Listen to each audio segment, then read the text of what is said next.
우리가 살다 보면 우리가 여러 가지 좀 위기상에 처할 때가 있음을 보게 됩니다. 그림 한번 좀 보여주실까요? 우리 삶을 살다 보면 이런 때를 만날 때가 있습니다. 저 벼랑 끝에서 조금만 하면은 바닥으로 떨어져 우리 모든 것들을 다 잃어버릴 것만 같은 때가 우리 삶에 만나게 될 때가 있다는 것입니다. 주로 어떤 때 이런 일이 있을까요? 그래서 좀 찾아보니까 이런 얘기들을 본 적이 있습니다. 우리가 좀 더 나이가 들며 너무 노쇠하고 더 이상 아무것도 할 수 없을 것만 같아지는 그 시대 때 바로 내가 꼭 벼랑 끝에 서는 것만 같이 느껴지는 때가 있다라는 것입니다. 또 어떤 때는 내가 질병이 들어 그 질병으로 인하여 이것을 극복하지 못할까 봐 두려워하며 내가 인생 가운데 그 벼랑 끝에 서 있을 때가 있다라고 표현합니다.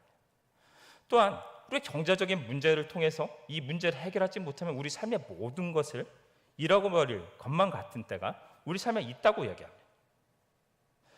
근데 성경에서 다르게 이야기합니다. 너희가 나이가 들지라도 너희 몸이 연약할지라도 그것은 나에게 있어서 문제가 되지 않는다고 성경 속에서 말씀하고 있다는 것입니다. 대표적인 인물이 누구일까요? 아브라함은 75세의 부름을 받았습니다. 사실 어찌 보면 그 인생에서 뭔가를 새로운 것을 시도하기엔 어려운 나이가 됐을 수도 있을 그 나이에 부름을 받고 심지어 100세의 나이에 약속의 아들 이삭을 받았으며 그 이삭을 통해 약속의 씨앗이 이어져 약 500년 후에는 수백만이라는 하나님의 약속이 이루어지고 그 민족이 만들어지는 것을 보게 됩니다. 또 누가 있을까요? 모세는 80세의 부름을 받았습니다. 그 부름을 받은 나이가 그가 젊고 이집트의 왕자로 있으며 그 세력을 가지고 군대를 가지고 있던 그런 시대가 아니라 그가 모든 것을 잃어버리고 나이가 들어 80세 광야에서 양을 치고 있는 그때 바로 하나님께서는 그를 불러 이스라엘의 가장 위대한 지도자 중 하나로 만드셨습니다. 또 누가 있을까요? 다윗은 그가 본래부터 군인으로서 위대한 장군으로서 힘을 가진 자가 아니었습니다. 그러나 바로 어느 순간 그는 바로 믿음 가운데 살아가던 어느 순간 10시 7살밖에 되지 않는 그 소년의 앞에 바로 블레셋의 그 강대한 장군 골리앗을 세우고 믿음으로 나아가 그를 물리치고 바로 결국 그를 통해 하나님의 주권자로 세워가는 은혜를 발견하게 되는 것입니다. 하나님께서는 그의 나이가 많다고 해서 그의 세력이 부족하다고 해서 쓰지 못하는 것이 아니라 그게 부족한 것은 채우시고 없는 능력은 그를 부어주심으로 인하여 그를 하나님의 위대한 사람들로 사용하셨다는 것입니다. 우리 동일합니다. 여러 가지 문제들이 우리를 벼랑 끝에 몰아놓을 때가 있습니다. 그러나 그 벼랑 끝에서 우리는 하나님을 붙잡아야 할 것입니다. 바로 이 모든 것들 가운데 우리가 불가능하다는 그 순간마저도 다시 돌이켜서 우리가 믿음으로 살아갈 수 있도록 만드시는 바로 그 능력이 하나님이시기 때문입니다. 오늘 한 사람의 선지자와 한 가정에 대한 이야기를 여러분과 나누려고 합니다. 성경을 바라보면 이스라엘 백성들은 굉장히 어려움을 많이 당한 민족입니다. 매 순간 환난과 어려움이 닥치고 하나님 은혜도 경험하고 또 다음 순간 다른 환난이 그들을 닥치는 모습들을 봤습니다. 이 엘리야 선지자의 시대도 마찬가지였습니다. 북이스라엘에서 활동했던 이 엘리야의 선지자의 시대, 이때는 북이스라엘의 아합 왕이 다스리던 시대입니다. 이 시대는 굉장히 혼탁한 시대였습니다. 이 아합 왕과 그 부인 이세벨에 의하여 극심한 우상 숭배가 행해지던 때입니다. 도덕적으로 영적으로 굉장히 혼탁하고 정치적으로 혼란스러웠던 때입니다. 게다가 이 시대에 하나님께서는 이 엘리야 선지자를 통해 심판을 선언하게 하십니다. 그가 선언하자 몇 년에 걸쳐서 비 한 방울도 내려지지 않는 바로 극심한 가뭄이 이 땅에 내려집니다. 모든 사람들이 이 기근으로 인하여 가뭄으로 인하여 너무나 고통스러운 삶을 살아가고 있는 것입니다. 이 시대에 바로 한 가정을 통하여 하나님은 두 가지 사건을 통해 우리에게 증거해 주십니다. 첫 번째 사건을 같이 나눠보고자 합니다. 본문에는 한 과부의 이야기가 나옵니다.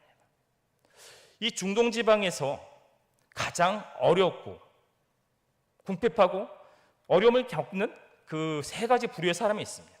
성경에서는 그 사람들을 향하여 과부와 고아와 나그네라고 말합니다. 왜일까요? 사실 이 시대가 바라보면 모두가 다 부유한 시대는 아니었습니다. 그 시대를 바라보면 자신들의 어떤 것을 가지지 않는 사람들은 매일매일 나아가 누군가의 풍금싹을 받아서 하루하루 먹고 사는 시대입니다. 하루하루 남의 일을 해주고 그 돈을 받아서 자신과 가족들이 먹고 살던 시대라는 것입니다. 그런데 이 시대에 가장이 없다는 게 어떤 뜻일까요? 바로 지금 시대에는 바라보면 여자분들도 일할 수 있는 일들이 굉장히 많은 것들을 보게 됩니다. 하다못해 부업을 하시며 쿠팡에서 음식을 배달을 하는 것을 부업으로 삼는 분들도 봤습니다. 또 편의점에 가서 알바를 하시면서 자기 생활비를 보태시는 분들도 보게 됩니다. 그러니까 이 시대에 그런 것들이 있던 시대도 아니고 과부라는 것은 먹고 살기 너무나 어려운 시대인 겁니다. 또한 고아, 실질적으로 과부도 어려운데 부모가 없다는 것, 또 그리고 여기서 나그네라는 것들은 무슨 여행을 하는 사람이 아니라 자기의 정처 없이 떠돌아다니는 사람을 얘기합니다. 이 사람들은 세상 속에서 소망도 없고 자기 삶을 유지하기가 너무나 힘든 사람들이었던 것입니다. 오늘 나오는 이 가정도 마찬가지입니다. 이 과부는 자기 아들을 하나 데리고 너무나 힘겨운 삶을 살아가고 있습니다. 그런데 오늘 본문을 자세히 보면 이는 더 힘든 사람입니다. 왜냐하면 기근 중에 과부입니다. 기근 중에 모든 사람들이 자기 먹고 살 것도 없는 시대에 주변을 돌아볼 겨를도 없을 것입니다. 이 과부를 돌아보아 줄 사람도 아무도 없는 겁니다. 그 시대를 살아가고 있습니다. 현실이 어떻습니까? 그래야 이 사람들의 형편에 대해서 그들은 지금 남은 것이 가루 한 푼과 기는 조금밖에 없어 이것을로 빵을 만들어 먹고 죽겠다. 이것이 그들의 상황입니다. 근데 하나님께서는 바로 이 엘리야 선지자를 이 가정에 보내겠다고 말씀합니다. 보통 하나님께서 이처럼 이 어려운 가정에 이 선지자를 보낸다. 어떤 일이 일어나야 맞을까요? 이 선지자에게 하나님이 일을 하는 사람이 풍성한 은혜를 부어주시고 그 가정으로 보내서 이 가정에 먹을 것을 챙겨주시고 또 그를 섬기게 함을 통해서 선지자가 살 수 있도록 도와주는 것이 맞을 겁니다. 그런데 하나님께서 뭐라고 말씀하실까요? 17장 8절 9절에서 이렇게 말씀합니다. 여호와의 말씀이 엘리야에게 임하여 이르시되 너는 일어나 시돈에 속한 사르밧으로 가서 거기 머물라. 내가 그곳 과부에게 명령하여 내게 음식을 주게 하였느니라. 이 가정에 음식이 얼마나 있었다고 했습니다. 한 움큼 구워가지고 만들어 그 먹고 죽겠다. 이 가정에 가서 그 남은 그것을 달라고 하라는 이야기입니다. 진짜 사실 우리 속담 중에 벼룩에 간을 내먹는다는 표현이 있는데 딱 지금의 상황을 어떻게 보면 그런 상황입니다. 그 가정 진짜 요 하나 남은 거 가지고 이거 없으면은 그들은 당장 바로 이번 끼니부터 굶어야 될 사람인데 선지자를 보내야 한다는 말씀이 그것을 나에게 달라.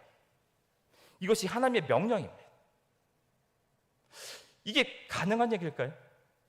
만일 하나님께서 여러분에게 이런 말씀을 주신다면 우리는 어떻게 할 수 있을까요? 이 순종하여 우리의 마지막 남은 그것을 하나님 앞에 내어드릴 수 있을까요? 사실 쉽지 않을 것 같습니다. 하지만 사실 우리의 삶 속에서 갑자기 우리가 너무 어떤 어려움을 겪고 사실 이것밖에 남지 않아 이것만 가지고 어떻게 해볼까 하는데 이것을 내놓으라 하는 일이 사실 별로 있을 것 같지는 않습니다. 그러나 현실적으로 우리에게 현실적으로 다가오는 문제들이 있음을 보게 됩니다.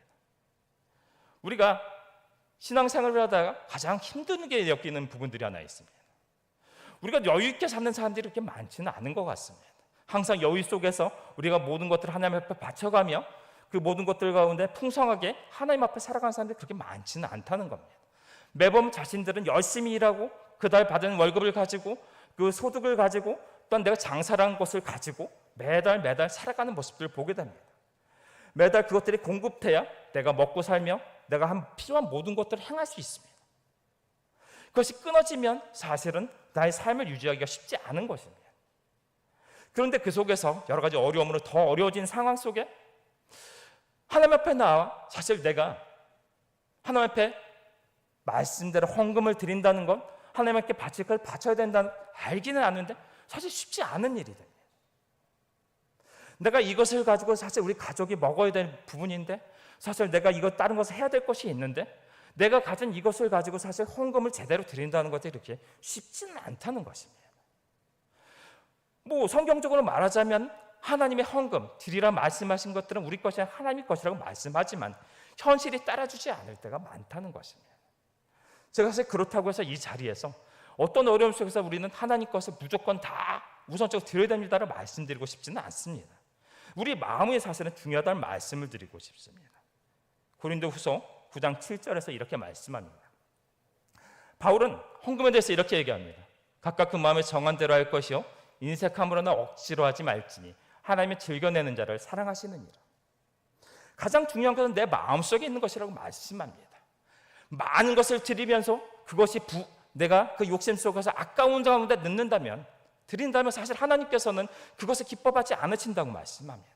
작은 것일지라도 내가 최선을 다하고 하나님 앞에 드릴 때, 내 마음속에 그것을 하나님의 감사함을 드릴 때 하나님 기쁨으로 받아진다고 말씀하는 것입니다. 예수님께서 동일하게 말씀하셨습니다. 성전에서 헌금함을 바라보며 부자가 드린 헌금보다 가난한 여인이 자신의 가진 모든 것 가운데 작게 드린 그 동전 하나가 더 큰 것이다 라고 우리가 말씀하는 것입니다. 결국 우리 삶 속에서 중요한 것은 우리 마음의 중심 속에 우리가 살아갈 때 하나님의 중심으로 살아가느냐 그렇지 않느냐가 중요한 것이 될 것입니다. 결국 무엇을 바친다 할지라도 드린다 할지라도 그것이 바로 하나님 앞에 내 중심을 드리는 것이 되어야 하나님 기뻐하신다는 것입니다. 오늘 삶의 모습을 함께 다시 돌아가 보기 원합니다. 오늘 이 벼랑 끝에 놓인 과부의 문제입니다. 이것을 내어놓으면 사실 그의 아들은 사실 먹을 것이 없을 수도 있는 문제입니다. 그럼에도 불구하고 그는 하나님의 말씀에 순종하여 엘리야에게 이 마지막 음식을 내어줍니다. 물론 그에게 너 모든 것을 채워주겠다는 약속이 있었지만 그 무엇을 신뢰할 수 없다면 사실은 이것은 순종할 수 없는 이야기입니다. 내가 이것을 이 엘리야라는 선지자에게 주었는데 하나님 채워주시지 않으면 자신들은 그 시간부터 굶는 것이기 때문입니다. 그런데 바로 이 순종 가운데 하나님의 역사가 일어나겠습니다. 열왕기상 17장 16절 말씀. 여호와께서 엘리야를 통하여 하신 말씀같이 통의 가루가 떨어지지 아니하고 병의 기름이 없어지지 아니하니라. 하나님께서 채워주는 역사가 일어나셨습니다. 만일 우리가 인간적으로 바라보면 우리가 이 상황 속에서 어떻게 할까라고 생각하면 어떻게 했을까요? 가장 사실은 현실적인 것은 나의 상황도 이렇습니다. 이것을 드리면 우리는 아들도 먹을 것이 없습니다라며 거절하는 것이 더 맞았을 것입니다. 만일 하나님의 명령에 순종하지 아니하고 이것을 내어주지 않았다면 사실 하나님의 역사도 이 삶 속에 나타날 수 없었을 것입니다. 바로 하나님의 말씀 가운데 순종 가운데 하나님의 역사가 이 삶 가운데 나타나게 되었다는 것입니다. 이 사건을 통해서 하나님이 말씀하시는 메시지는 사실은 단순합니다. 우리는 항상 어찌 보면 당장 오늘 무엇을 먹을까 무엇을 마실까 걱정하는 자들입니다. 그런데 우리를 향해 하나님은 말씀합니다. 너희가 각각 걱정하는 그 모든 것들, 너희 삶의 모든 것을 채워주시는 능력은 바로 나 하나님으로부터 비롯된다고 말씀하는 것입니다. 우리가 당장 여러 가지 어려움의 상황이 처했을 때 어떻게 될까요? 아까 그림에서도 보여드렸지만 당장 떨어질 것만 같은 그 상황이 되었을 때 우리 삶의 모습이 어떤 게 되었을까요? 마지막 하나의 내가 남은 것, 이것을 움켜쥐고 있지 않으면 이거 한 끼도 먹을 수 없다라고 느껴질 때 우리 삶의 모습은 무엇이 될까요? 사실 이 문제입니다. 내가 말씀을 붙잡을 것이냐 아니면은 떡을 붙잡을 것이냐 이 문제입니다. 내 현실의 문제를 먼저 생각할 것이냐 하나님을 붙잡고 내가 버틸 것이냐. 예수님이 삶 속에서 비슷한 문제들이 하나 나타납니다. 마태복음 4장을 바라보면은 예수님이 광야에서 시험받는 사건이 있습니다. 그때 하나님께 어떤 기도를 드리셨는지는 모르겠지만 응답이 그때까지 없으셨는지는 모르겠지만 40일간을 금식하며 기도 중이셨습니다. 완전한 육신을 가진 예수님은 어떠셨을까요? 정말 너무나 배고프고 육신의 고통 가운데 정말 죽을 것만 같은 상황이셨을 것입니다. 그때 마귀가 나타나서 그게 예수님께 뭐라고 말하나요? 이 떡들로 돌이 되어 먹으라. 무슨 말씀일까요? 네 앞에 문제 먼저 하라는 겁니다. 예수, 너 지금 기도도 좋고 하나님 앞에 응답받는 것도 좋지만 너 좀 죽겠잖아. 기도는 나중에 해도 되는 거야. 당장 이 떡으로 네 모든 문제를 해결해. 당장 네 눈앞에 이 문제가 있는데 당장 하나님 붙잡고자 뭐가 달라질 것 같아. 당장 네 문제부터 해결하라고 말하는 겁니다. 예수님은 그에게 뭐라고 말씀하셨나요? 마태복음 4장 4절 속에서 이렇게 말씀합니다. 예수께서 대답하여 이르시되 기록되었을 때 사람이 떡으로만 살 것이 아니요 하나님 입으로부터 나오는 모든 말씀으로 살 것이라 하였느니라. 예수님께서 말씀합니다. 사실 예수님께서 떡이 중요하지 않다고 말씀하시지 않습니다. 그가 말씀을 전하고 다니실 때 사람들이, 자기를 따라다니는 사람들이 배가 고파 굶주려 있는 모습을 바라보시며 예수님께서 어떤 일을 벌이셨습니까? 오병이어의 사건을 통해서 5,000명을 먹이시며 칠병이어의 사건을 통해서 4,000명을 먹이셨습니다.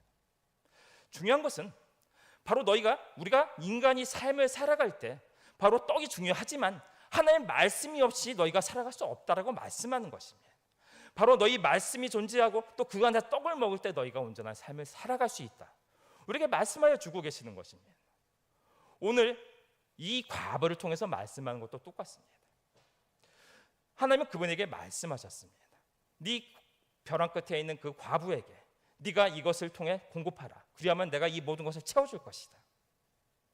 하나님의 말씀을 순종하지 않는다면 따를 수 없는 명령이 그에게 주어졌습니다. 그런데 그 상황 속에서 이 과부는 하나님의 말씀을 따르는 길을 선택합니다. 그 길 속에서 하나님은 어떤 일을 벌이셨습니까? 17장 16절 다시 한번 좀 보겠습니다. 16절 말씀. 제가 읽도록 하겠습니다.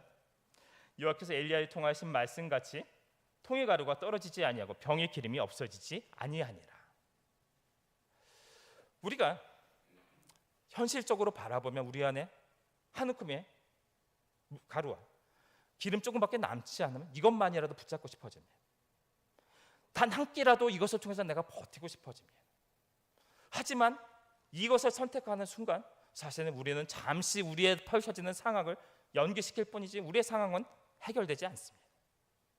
우리의 중요한 것은 그 상황 가운데 하나님의 말씀하신 것을 따라가는 것입니다.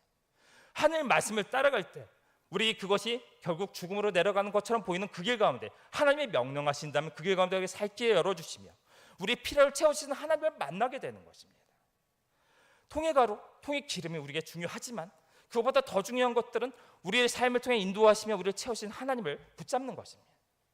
우리 삶의 마지막 순간에 있는 것 같고 벼랑 끝에 있는 것만 같이 느껴졌을 때 우리가 해야 될 것은 눈앞에 있는 나의 삶의 앞의 것을 먼저 붙잡는 것들이 아니라 하나님을 붙잡는 것입니다.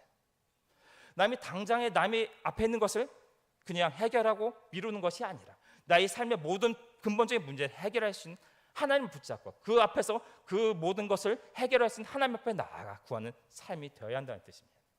그 가운데 우리를 채우시는 하나님의 은혜가 있을 줄 믿습니다.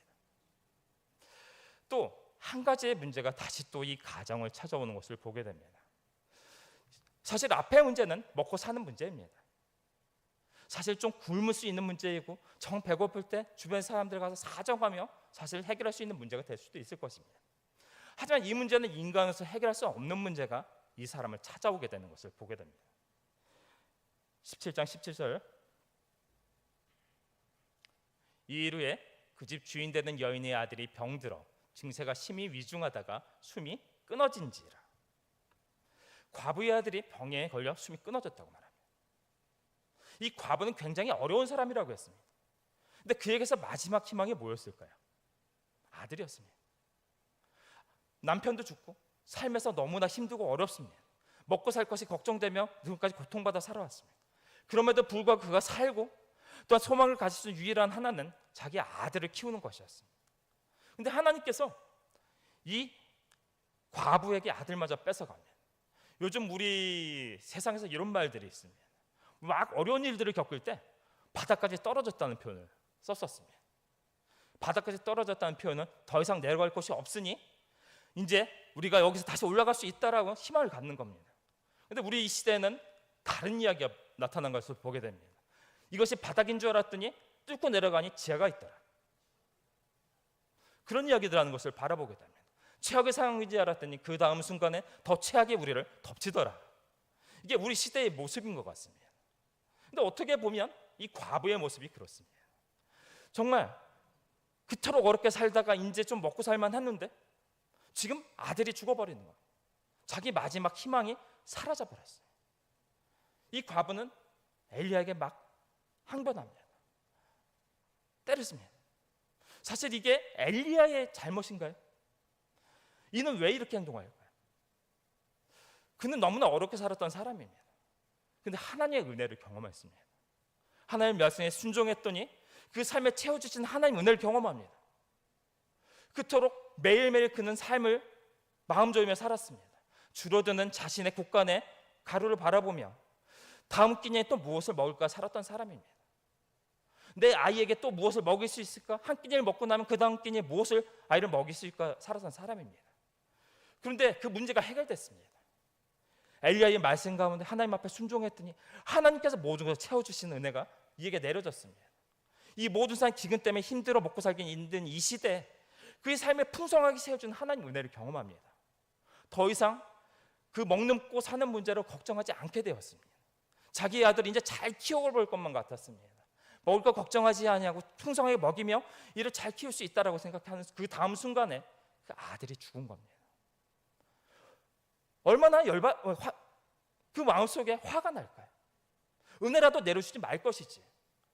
당신 하나님의 사람이 나에게 찾아오지 않았다면 차라리 그 어려움 속에서 계속 어려움 가운데 살아가다 죽었을 것인데 마음의 희망을 한껏 만들어주고 나서 그 다음 순간 바닥까지 떨어지는 그 상황을 나에게 경험하게 만든 것입니다.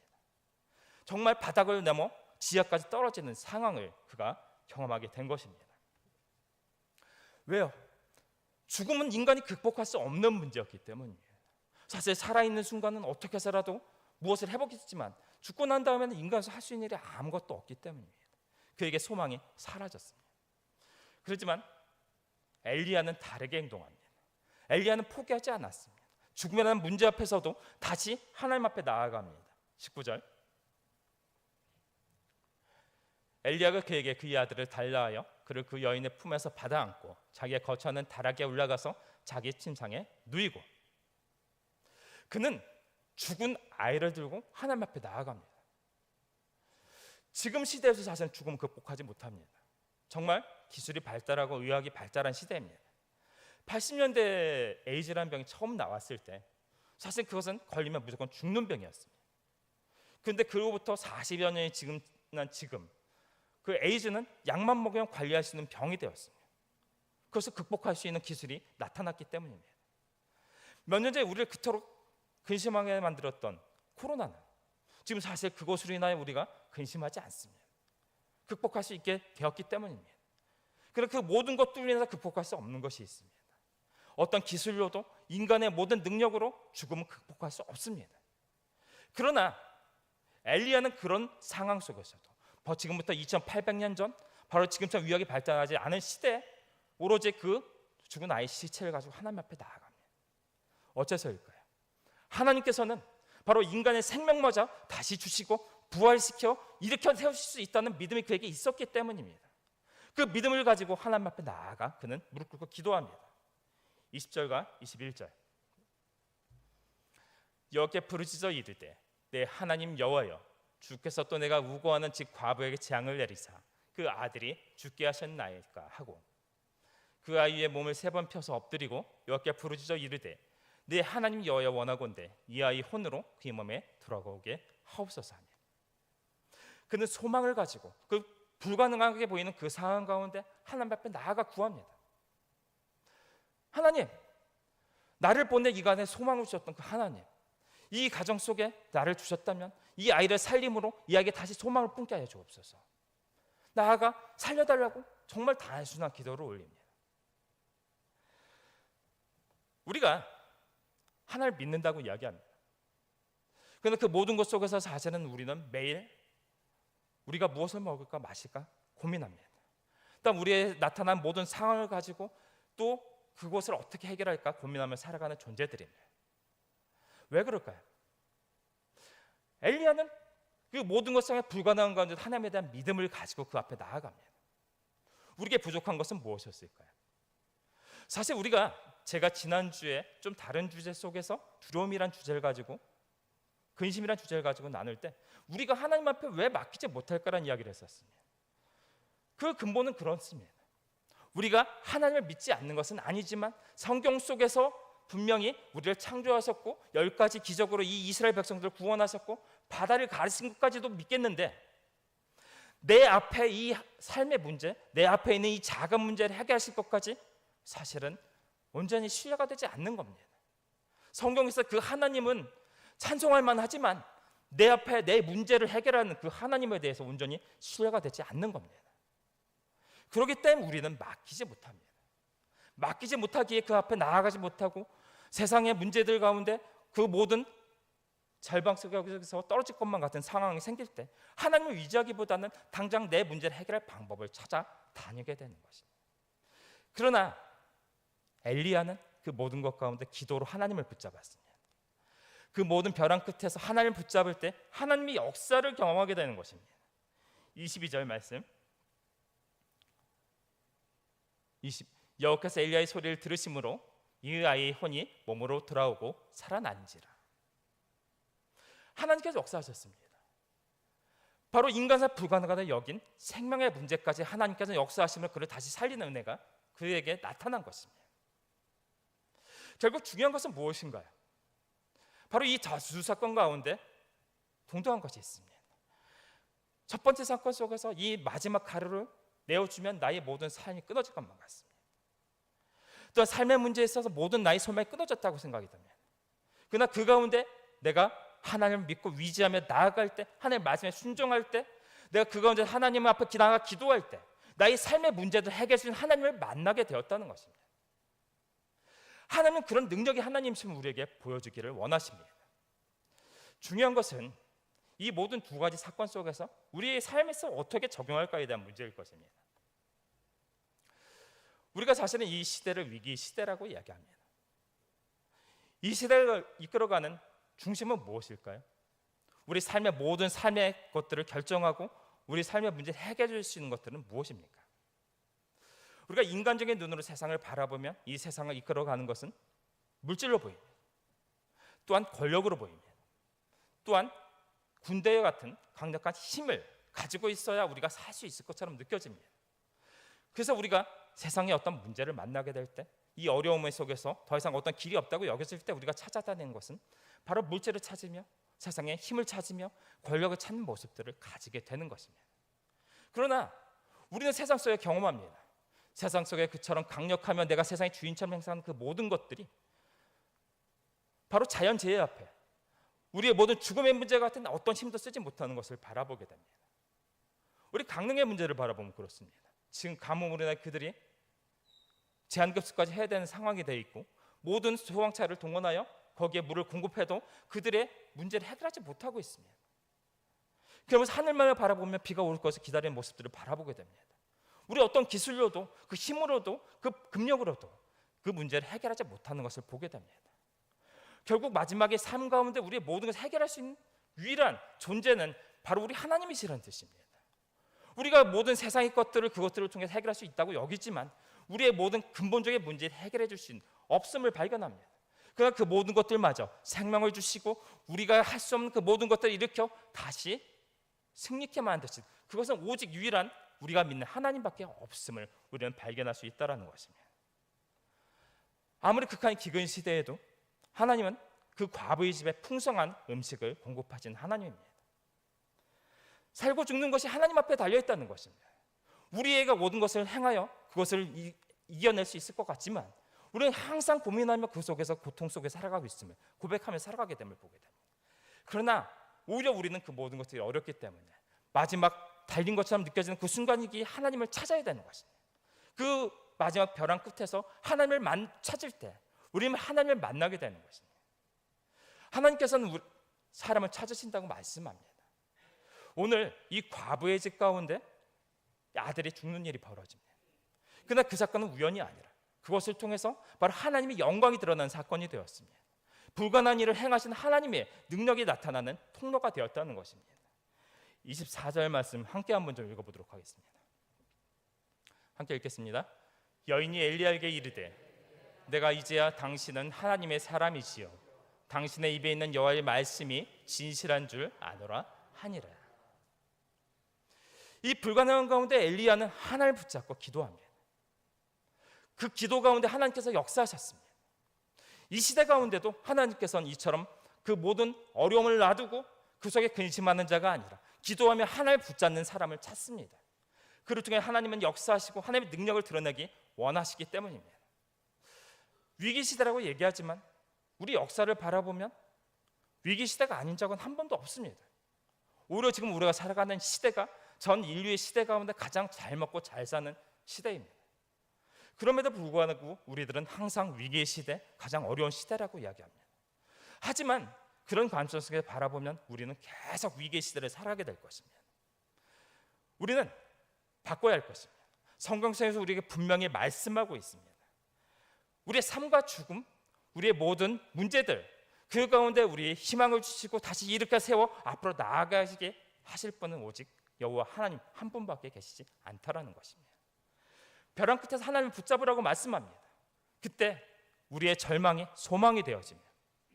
우리의 문제들이 그 가운데 하나님을 경험하는 바로 기적의 통로가 된다라고 우리가 말씀하는 것입니다.